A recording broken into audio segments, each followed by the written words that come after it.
please.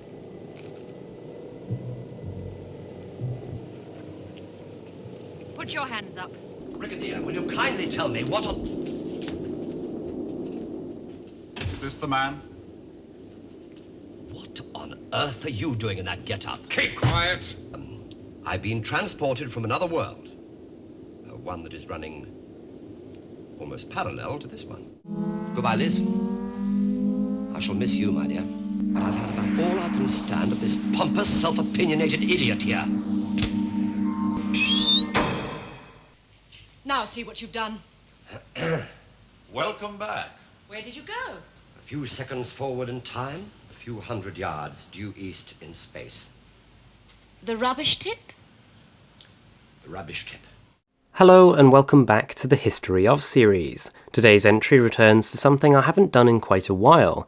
Not a species, a planet or a war, but an alternative universe.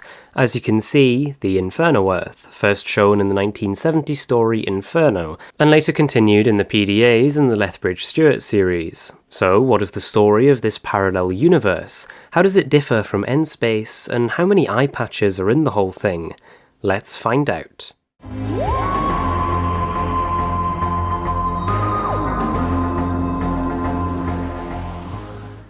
The Sixth Doctor believed the Inferno Universe had only diverged from N-Space about 50 years before he entered it in the 1970s during his third incarnation, although no incarnation was present when Marianne Kyle confirmed that the first known divergence was in the 19th century.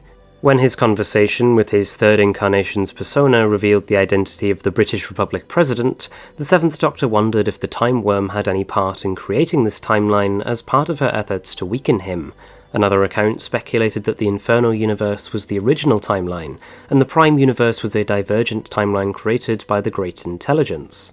The Confederate States of America won the American Civil War during the 1860s. In the war's aftermath, the American Confederation was established. In 1921, the Russian Civil War ended with the defeat of the Bolsheviks by the monarchists. Joseph Stalin did not join the Bolsheviks in this universe, and so later became the Prime Minister of the monarchist White Russia. By the 1950s, few Bolsheviks were still alive, and communism had lost all credibility as a political ideology. One theory was that the defeat of communism left no strong left-wing bulwark, allowing for greater conservatism and militarism across Europe. Britain would remain more liberal until the Great Depression undermined the mainstream parties. Professor Edward Travers was believed to have died in Tibet in 1935, before ever seeing a Yeti. John Mackey survived the trip and later worked for the British Army. The Travers from a third reality took the place of this universe's native Travers when he arrived on the Inferno Earth in 1959, and was working for the Vault by 1968. In 1932, Oswald Mosley formed a political party initially known as the British Union of Fascists, but was soon simply referred to as the Party, as the old parties lost their credibility in the eyes of the public. The party denounced mainstream politicians of the left and right as responsible for the hardships ordinary people faced. The party did not fit into the existing political spectrum, as it simultaneously embodied leftist and rightist ideals to the extent that opponents believed the party had no real ideology besides the desire to take and wield power. Alongside Mosley, a certain alternative Time Lord rose to prominence. The two were often seen together at party social gatherings in the Revolutionary Arms pub in Westminster.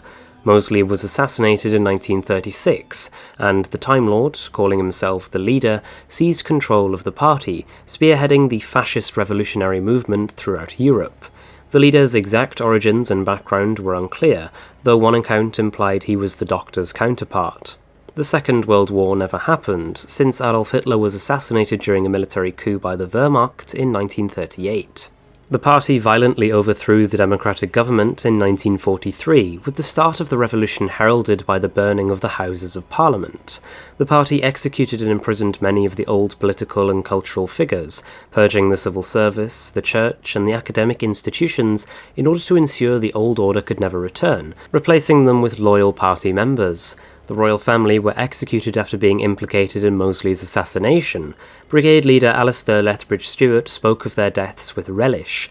Two of the legal instruments supporting the regime were the People's Court and the Defence of the Republic Act, introduced into British law before the end of the year. The People's Court was tasked with publicly convicting enemies of the people and sentencing them to death or imprisonment with hard labour in camps. The Defence of the Republic Act gave full authority to Auxpol and the armed forces to try civilians suspected of espionage, sabotage and treason by court-martial. In the wake of the revolution, Britain never decolonised, retaining her territories in Africa, Asia and the Caribbean, although Australia broke ranks and did not march to the Empire's new fascist tune. Australia became a safe haven for the enemies of the regime from all parts of the Empire, such as the comic strip artist Swifty G. Singh, whose works were subsequently banned as seditious. The party deported all non-white people from Britain and forced them to work on plantations and in mines in the Caribbean and Africa, reputedly in very poor conditions with a high death toll. Jewish people had to be careful not to incur the government's wrath to avoid deportation, and either avoided politics in the public sphere entirely, or, like Rachel Jensen, married Gentiles and did not raise their children within the faith. Foreign music, such as jazz, was banned as decadent, and imports of foreign goods, such as European alcohol, cigarettes, automobiles, and Japanese electronics, were prohibited, ostensibly to protect domestic industry from unfair competition abroad, but also to garner higher profits from the party's shares in domestic companies. These illicit products were widely available on the black market, and enjoyed even by government employees in private at secret clubs. In the 1960s, the party instituted a policy they called female emancipation. Most restrictions on the liberty of women at home and in the workplace were abolished. By the 1970s, sexism had largely disappeared from most walks of life, including the scientific community and the military. Dr. Petra Williams had an active role in the Inferno project as a scientist, rather than merely acting as secretary to Professor Stallman, and she often used her authority to punish Greg Sutton for making sexist remarks towards her. Marianne Kyle was occasionally frustrated by the more conservative attitude to women in N-Space, as it meant she could not easily infiltrate the higher ranks of the Royal Navy. Linguistic and cultural differences between the Prime Universe and this universe were obvious by the 1950s. American idioms and expressions which had become commonplace in British English and N-Space were not commonly used. Marianne Kyle remarked that "by the book" was a phrase our American cousins would say. Rock and roll and country music became popular in Britain. A concert given by Elvis Presley on BBC television in 1959 was promoted with a full-page image of Elvis's face on the cover of the Radio Times, despite Elvis music coming from black musicians. However, amateur musicians and dancers would typically perform more traditional forms of music and dance such as the waltz. Spoken English remained mutually intelligible, but the standard dialect had shifted away from received pronunciation, which was reviled by the party. The standard form of English used by the government was an unusual hybrid that had noticeable similarities to South African English. Speakers could easily switch between the standard form and their native dialect at will, often to empathise whether they were speaking in a professional or personal capacity. Elizabeth Shaw notably sank into her native northern accent when trying to convince the Doctor to confess to a lesser crime than espionage to save him from the death penalty.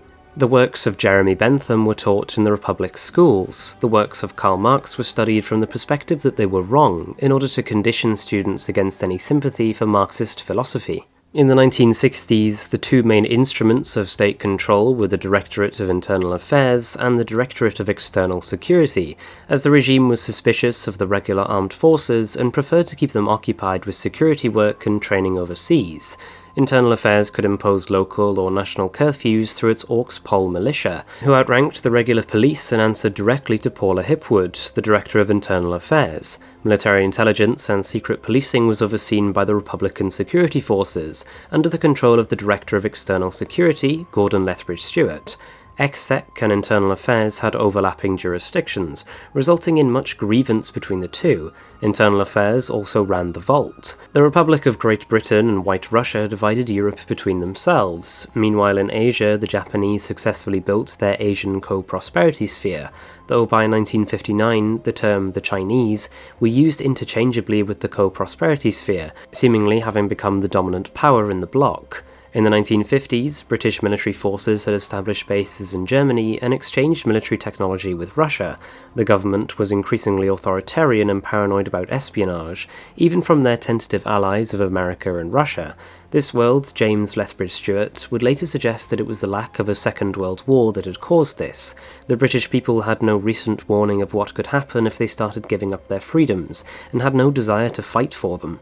In 1959, the Inferno Earth's atmosphere was less contaminated by radiation than that of the 1969 N-Space Earth, there seemingly having been far fewer nuclear weapons tests. However, unlike N-Space, biological and chemical agents were still considered perfectly legitimate means of waging war. The Republic was surprised when Alastair Gordon Lethbridge Stewart of N-Space's 1969 accidentally ended up in their 1959. They suspected him of being a spy, mistaking his drugged references to the Korean War as a sign he was working for the Co-Prosperity Sphere, and interrogated him for 4 months. By the time he'd left, they'd become aware of a third alternative Earth using their world as a staging ground to send warnings through time, and the Republican security forces were proposed to deal with scientific threats. Shortly after its founding, the RSF fought the Bannerman in Wales, where they captured the Bannerman spacecraft and reverse-engineered the alien technology. Elizabeth Shaw chose to join the army instead of pursuing a scientific career after she left university, and the regime's ideology nurtured the sadistic and cruel side of John Benton's personality. In cities like London, barrage balloons marked with the stylized broad arrow emblem of the government loomed overhead to deter would-be terrorists from attacking strategic sites with aircraft. In 1966, a nuclear explosion officially regarded as an act of sabotage, but possibly an accident, at the Windscale nuclear facility severely contaminated the Cumbrian countryside, killing the entire population of the village of Seascale. This led to a ban on the construction of new nuclear power stations in Britain. The Newton Power Complex was permitted to remain operational due to the energy crisis. France was previously a thorn in the side for Britain's control over Western Europe, in particular the 1789 resistance movement. The French government became more subservient to the unequal alliance after the British aided the Algiers Putsch in 1961, assassinating Charles de Gaulle in the process to protect Algeria's status as a province of France. The resistance in Britain destroyed Nelson's column in a bomb attack in 1962. Most of the group's ringleaders were caught and publicly hanged in Trafalgar Square. In the late 1960s, the Republic's economy grew far larger than its electricity supply and the mining industry could support. Scheduled power cuts, coal rationing, and longer shifts at coal mines were instituted to try solve the energy crisis. However, these proved deeply unpopular with the public, who had accepted the party's regime as a reasonable price to pay for a high standard of living, resulting in rioting in many major cities over shortages of domestic coal for household heating, and even strikes at coal mines, all of which were violently quelled. In need of a more permanent solution than shooting disgruntled coal miners, the government granted official approval to Eric Stallman's Inferno project, then under development at the East Chester Scientific Labour Camp. The Great Intelligence launched an attack on Britain in this universe as well. Koschei, here having not become the Master, saved the world from the Intelligence, but his TARDIS was irreparably damaged. Koschei was captured, tortured, and pumped for information for years by the Security Directorate. The Resistance was still active, though greatly depleted, in late 1968, and formed an alliance with shape-shifting aliens.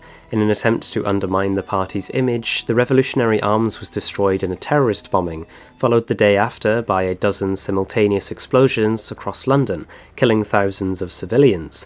General disorder broke out throughout the country, some of it spontaneous, but much of it directed by resistance agents. One riot in Gateshead was put down with a mass shooting of rioters by Oakspole, while the aliens infiltrated the party by duplicating a cabinet minister. Gordon Lethbridge Stewart opportunistically caused the death of the leader and usurped power for himself, inadvertently helping the resistance, who wanted an inauguration of a new leader at the new People's Parliament that they could attack. This was violently prevented by the RSF, seemingly annihilating the resistance for good. After taking power, President Lethbridge Stewart even resorted to forcibly drugging the young people who had joined a state youth organisation called the Republic Youth Army, in order to impose his own will on them. James Lethbridge Stewart was alienated by his father's thirst for power, and used Axos material to get himself and his family out of this reality. Under his presidency, Internal Affairs lost control of Auxpol, which was integrated into a General Security Directorate with both domestic and international jurisdiction. In conversation with Barbara Wright, company leader George Boucher stated that he was part of Republican Security Police, implying Auxpol had been renamed. Despite having caused his death, President Lethbridge Stewart's regime claimed the leader's legacy for propaganda purposes, retaining his portrait in government buildings and continuing to issue posters emblazoned with his face.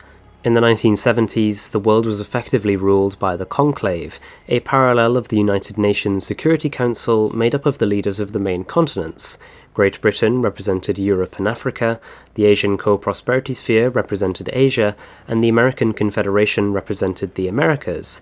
India and Russia, considered junior partners, also had representatives.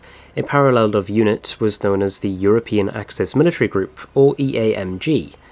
In 1974, after 6 years of work, Stallman was in the final stages of drilling at the Inferno project. Australian mining engineer Greg Sutton was a political prisoner in Britain, forced to assist at Stallman's project. Shortly after the Third Doctor's unplanned arrival in this universe, an accident at Stallman's project devastated the entire surface of the planet within 39 hours.